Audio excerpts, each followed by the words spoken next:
Hey everyone, this is Pete. The Super Woden series has gone from strength to strength over the course of the last few years.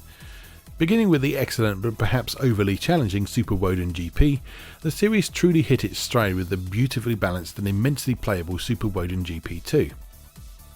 Now we have a third entry in the series, technically a spin-off by the creator's definition, but don't take that to mean this is in any way a less substantial game. No, Super Woden Rally Edge is a thing of beauty, and a fantastic addition to the series that any fans of arcade racers would do well to spend some time with. Perhaps best of all, it achieves this by being a bit different, not only to the previous Super Woden GP games, but also to arcade style rally racers in general. So let's take a closer look.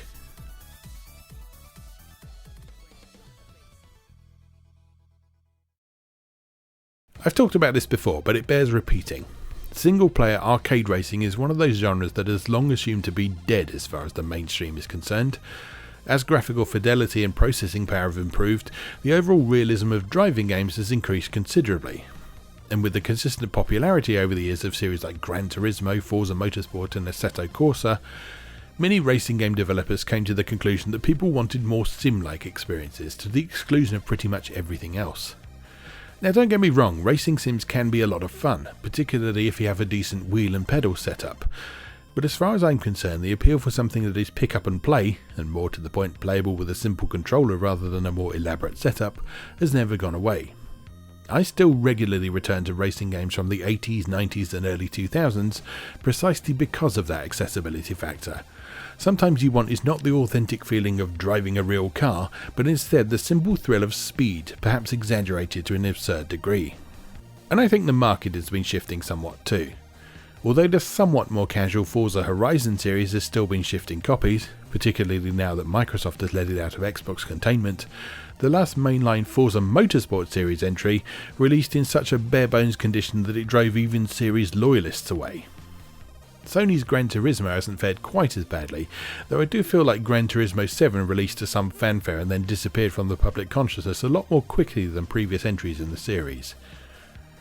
Meanwhile, the arcade racer subgenre has been quietly making a bit of a comeback, not through the companies at the forefront of AAA development as we once saw, but from smaller outfits. And while no one has managed to convince Namco that people would probably buy a new Ridge Racer if they were to put one out, we are living in a time when new Tokyo Extreme Racer and Screamer games are a thing. Things get even more interesting if you look at the independent space, where rather than relentlessly pursuing photorealism and authentic handling, developers are taking deliberately stylized approaches in order to create their own distinctive experiences, often inspired by classics of yesteryear. In recent years, we've seen super scalar-inspired titles such as Slipstream and Victory Heat Rally, a modern successor to the Lotus Turbo Challenge and Top Gear series with Horizon Chase Turbo and its follow-up, flat-shaded homages to Virtua Racing such as Hotshot Racing and Super Polygon Grand Prix, love letters to Sega rallies such as Parking Garage Rally Circuit, and plenty more besides, particularly if you're playing on PC. The previous Super Woden titles paid tribute to a very specific type of game, the fixed perspective isometric racer exemplified by games like Rage Software's Power Drive, Gailco's World Rally and its follow-up, and the later entries in Visco's Drift Out series. And they did a wonderful job at that, feeling comfortably familiar while bringing their own modern twists on the formula, made possible through advances in technology, such as using polygonal visuals instead of sprites and tiles. Super Woden Rally Edge is a little bit different. Rather than simply extending Super Woden GP2's rally-themed arcade mode into a full game, it shifts the perspective to behind the car, making it more of a three-dimensional racer. Rather than adopting the usual Sega Rally-style low-down external or bumper cam, however, it places the camera high above the car, giving you plenty of opportunities to see what's ahead and plan accordingly. This change in perspective is combined with the same slide-heavy handling of the prior Super Woden GP games to produce a game that both looks and feels very distinctive. While I initially expected to feel a bit of disconnect between the controls and the car with the camera being that far out, it didn't take long for things to feel completely natural and immensely satisfying.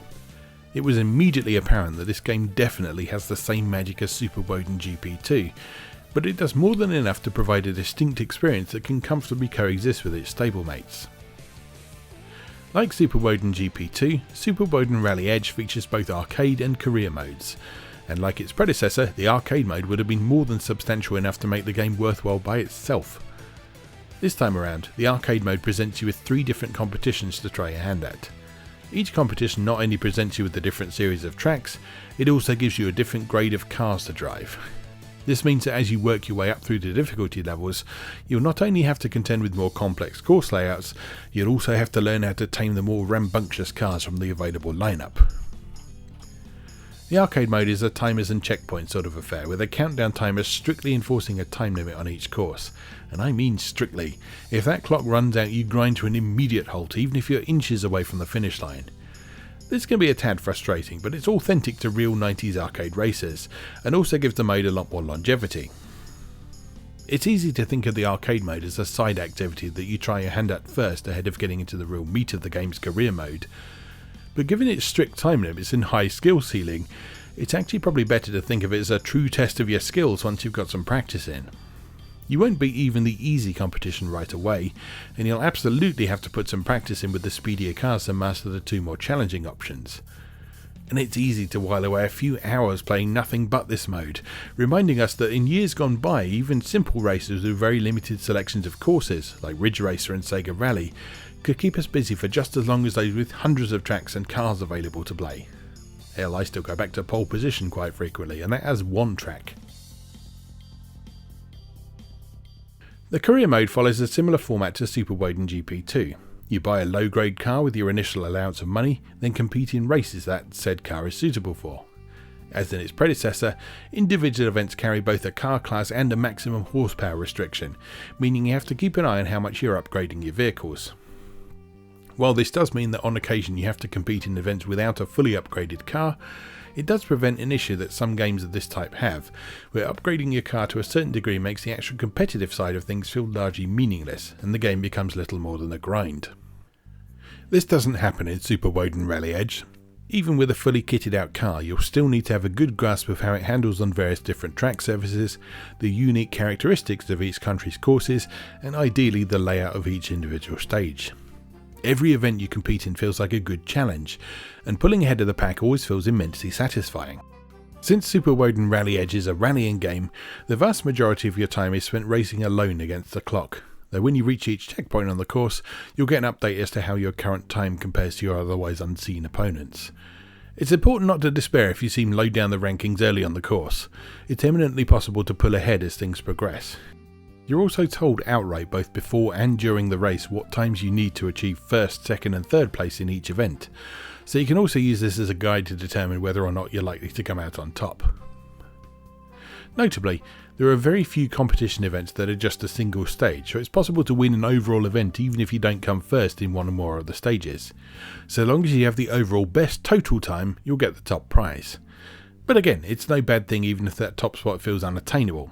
First, second and third place all award the stars you need to unlock new events, and every finishing position comes with a certain amount of prize money that you can plough into upgrading your car and improving your chances for the next attempt.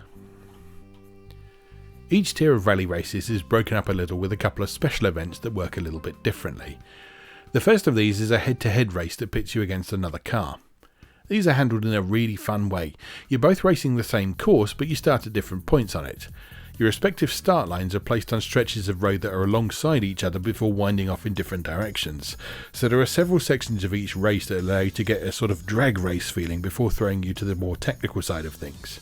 These are really fun events that will really test your skills and have a markedly different feel from the standard rally races.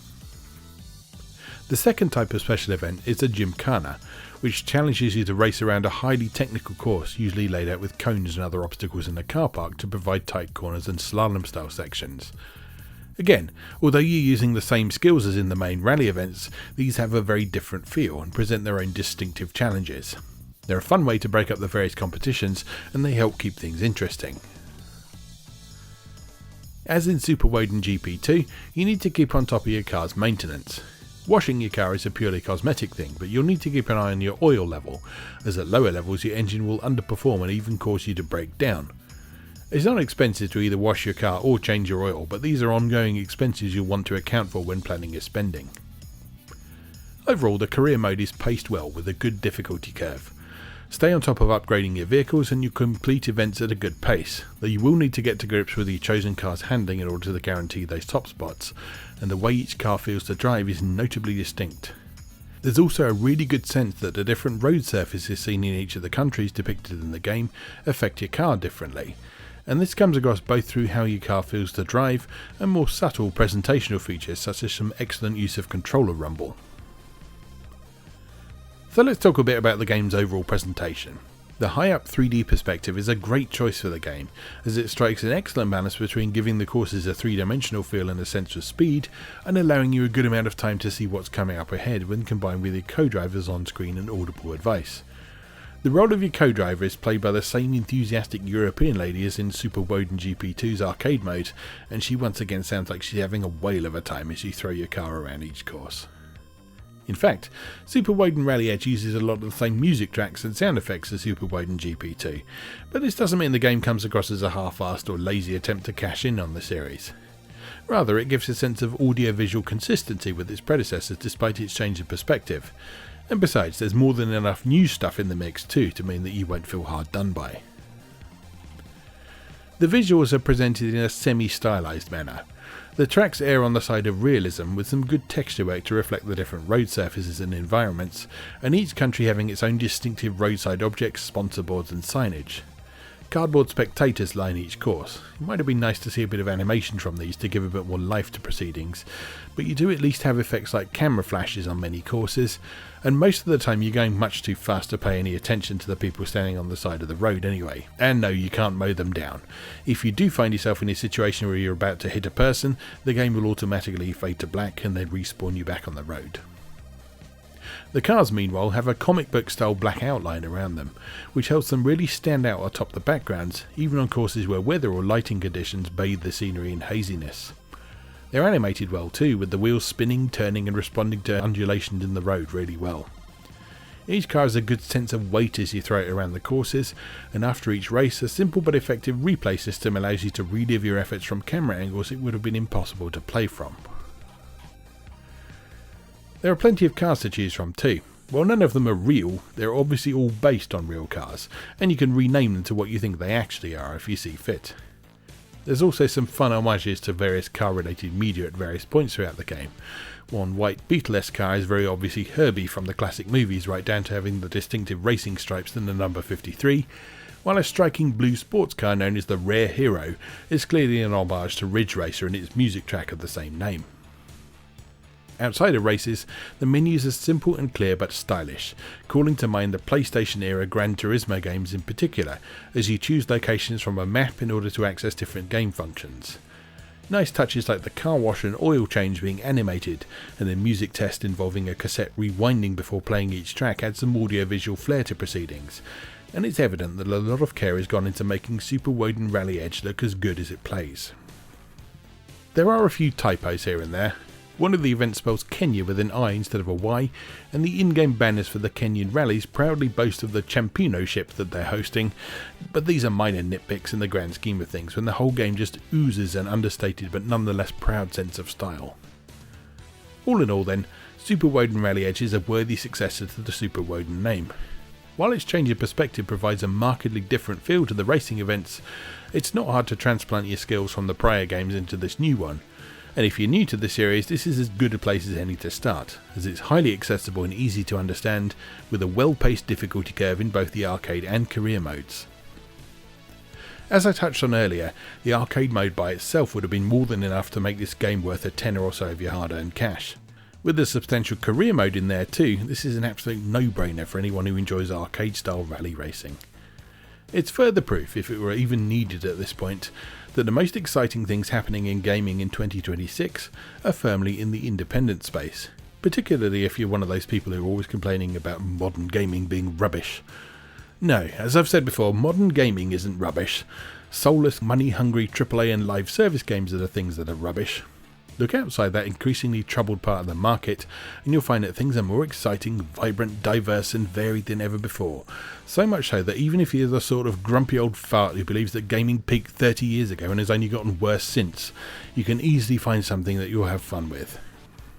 Super Woden Rally Edge is proof of that. It's one of the best, most compelling racing games I've played for a very long time, and I have absolutely no reservations or hesitations in recommending it to anyone who's been pining for the good old days of arcade races. Like adventure games, another genre whose death has been greatly exaggerated over the years, I don't think these games ever really went away completely. They just fell out of favour with the big budget corporate studios. And with how risk averse those studios are today, that's honestly fine.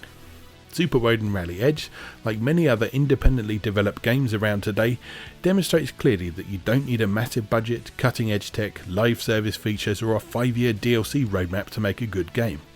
You just need a clear vision and the passion to see it through. And these days, the place you find those things is with small, independent developers.